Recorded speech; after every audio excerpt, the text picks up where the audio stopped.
A new Division One women's tennis poll came out earlier today. It goes as follows. I apologize for looking down because I cannot memorize all the stuff. It is a set of computer rankings. And one thing to keep in mind for when you get closer to the NCAA tournament, like selection, if you have a below 500 record, unless you win your conference tournament, you're not making the NCAAs.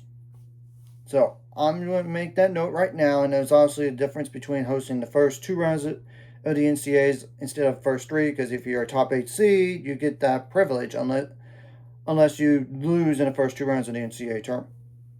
So that's making that clear, and I'll go over like that type of stuff as well as like the last four buys in terms of large bids, and then the first last four in, the next first four out, and then the next four out type of deal. Down the line, I will. Now, the 1 through 25 goes as follows: Georgia, Texas A&M, Ohio State, Auburn, North Carolina, Texas, Pepperdine, Oklahoma, Virginia, NC State, Vanderbilt, USC, LSU, Arizona State. They're not even first in the conference, and yet they're right there. Crazy, I know. There's Tennessee, Florida, Michigan, UCLA, UCF, Clemson, Washington, TCU, California, Duke, and SMU.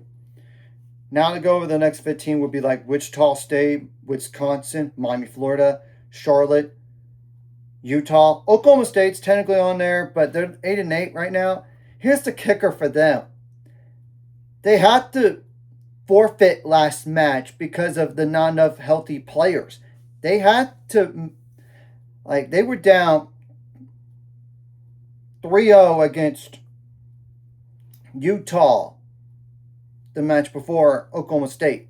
Yeah, they forfeited number 5 and 6 singles. Then they obviously lost doubles and only had 4 players. And then, unfortunately, during that first set, on number 1 singles, the Oklahoma State player had to retire from the match. So that's a 4-0. I know, very unfortunate. And if they don't have enough able bodies, they can't do double headers. You gotta have at least 4 players. Because if you only have 3, you're done. Yeah, and we have to look at the schedule. The only match I think is winnable is Iowa State at home, but the kicker is, what if they don't have enough healthy players? And obviously, if they don't have enough healthy players all year long, the rest of the year, they might just say, we're done for the rest of the year. We're not playing anymore. So that's just something to monitor right there. It's just a very cruel and unusual to see something like that happen.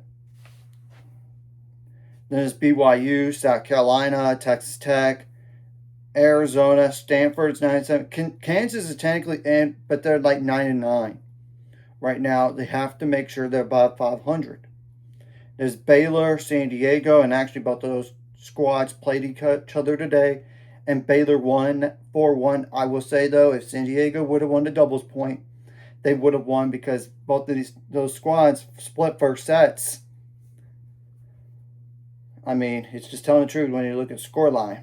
But Baylor won doubles. They won 3 first sets, and they closed them all out.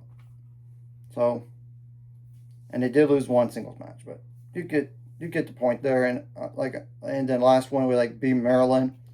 The next 2 would be like Houston and Notre Dame. Now, my top 10 for Division I women's tennis goes as follows: Georgia, Texas A&M, Auburn, Ohio State, North Carolina, Texas, Pepperdine, Oklahoma, Virginia, and NC State. Outside looking in would be like Vanderbilt, USC, LSU, Arizona State, Tennessee, Florida, and Michigan. So anyways, if you like Wisconsin, hit the like, subscribe, and see you guys later on the road. 800 subscribers, course, ultimate goal is 1,000 more. So more this course, like video, comment really helps YouTube background. Some more people see it. Sharing the video does up as well. So more people can watch. And if you're watching and not subscribe, hit subscribe button. It's free to hit the notification bell as well.